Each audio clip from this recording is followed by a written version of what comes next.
When the men armed the club and with the women they made Ding Dong is a 1971 film directed by Bruno Corbucci.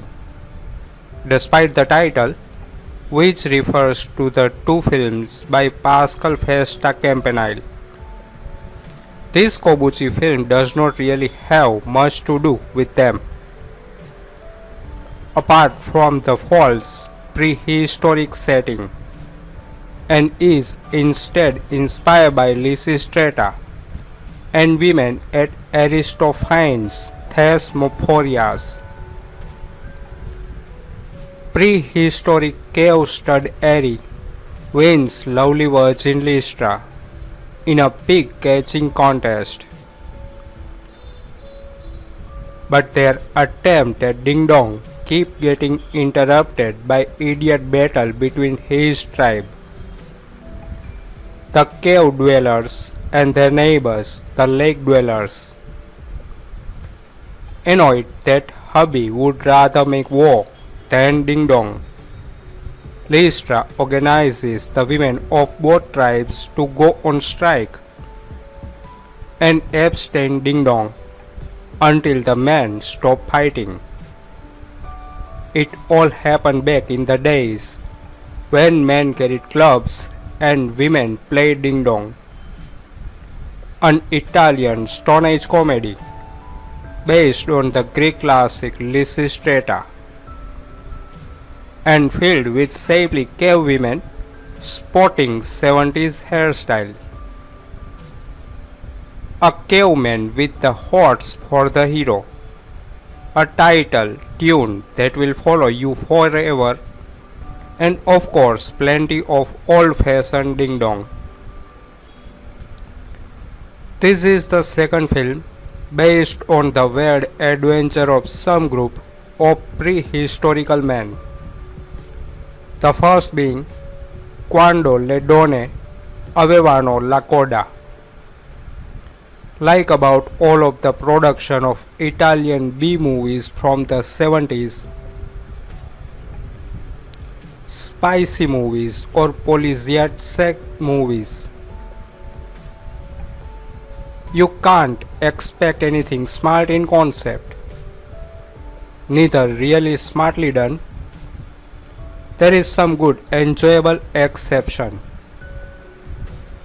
but the movie has a good rhythm and sure come to better than the predecessor in stupid games with Italian language, single scenes, character and story overall.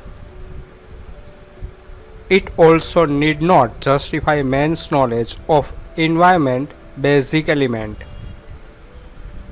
which have already been quite badly depicted in the first movie of the series, and focuses more on reconstructing or justifying human relationship. There is even a homo caveman and technical conquest. It's obviously far from being a good movie, but it keeps funny all the way and efficiently ionizes on human vices, little and big tragedies. Think only of their stupid tiny little wars. One of the funniest film situation of the movie, and in the end comes with the usual load of stunning beauties present in this kind of movies. But in this case, their presence doesn't really come to be disturbing or merely useless. Sure is they aren't as well portrayed as male character. But has it really been otherwise in one of the infinite of men fantasies whose are composed of these Italian B-movies? The film tells the story of two tribes,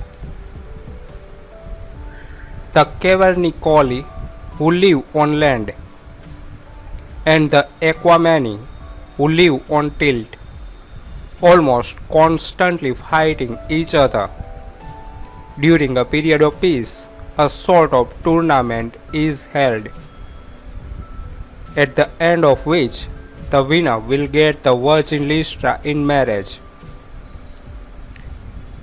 Eri, a handsome young man of the caveman tribe, led by the great Profe, win this animal robbing contest. However, despite the defeat, God continued to covet Lystra, in addition to the female already his partner. A new dispute erupted between the two tribes, which prevent the newlywed from consummating the wedding.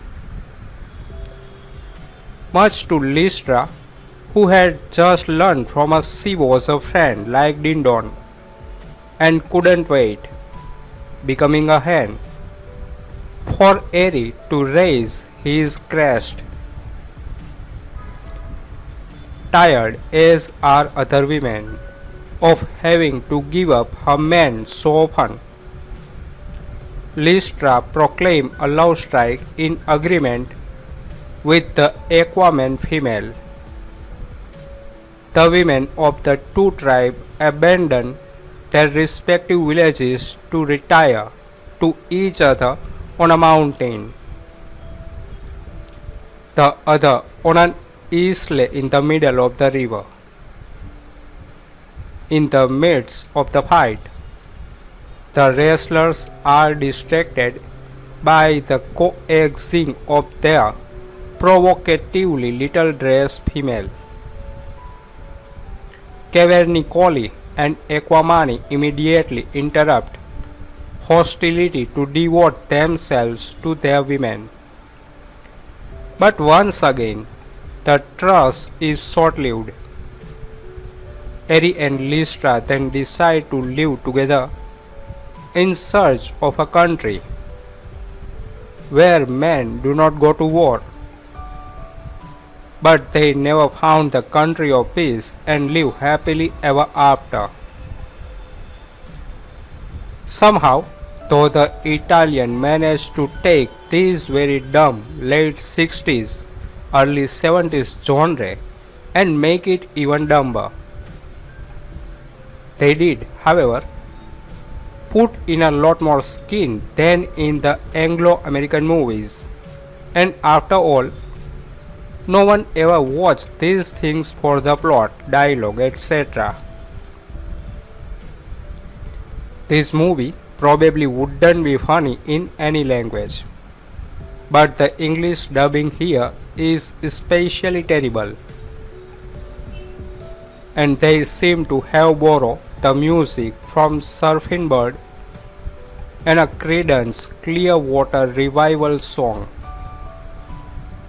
Still, this has a couple points of interest.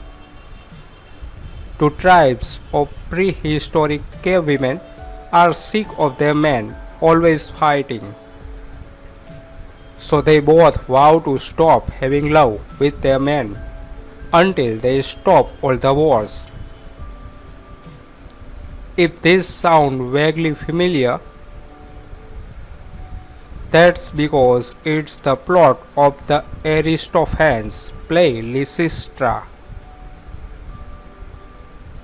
And while this is an exceeding lame version of it, you have to kind of admire the movie for trying to expose the chronic masturbator of that era to the classic. This movie also featured Nadia Cassini, who was probably the third most famous actress in 70s Italian love comedies after Edwige Fenech and Gloria Guida. Of course, the average person probably doesn't care about that.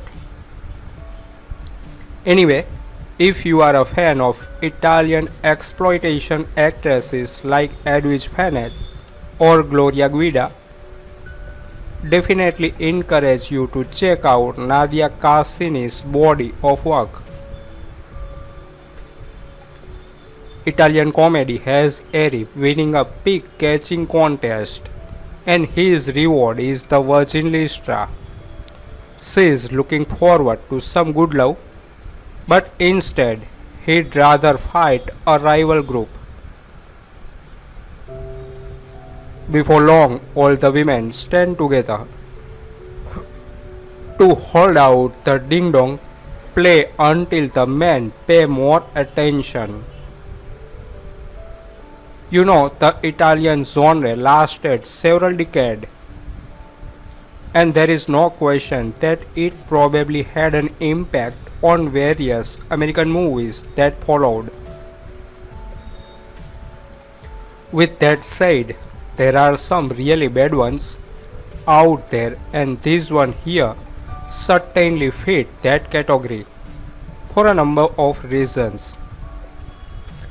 The biggest reason is the fact that the film is downright unfunny from the start to the end.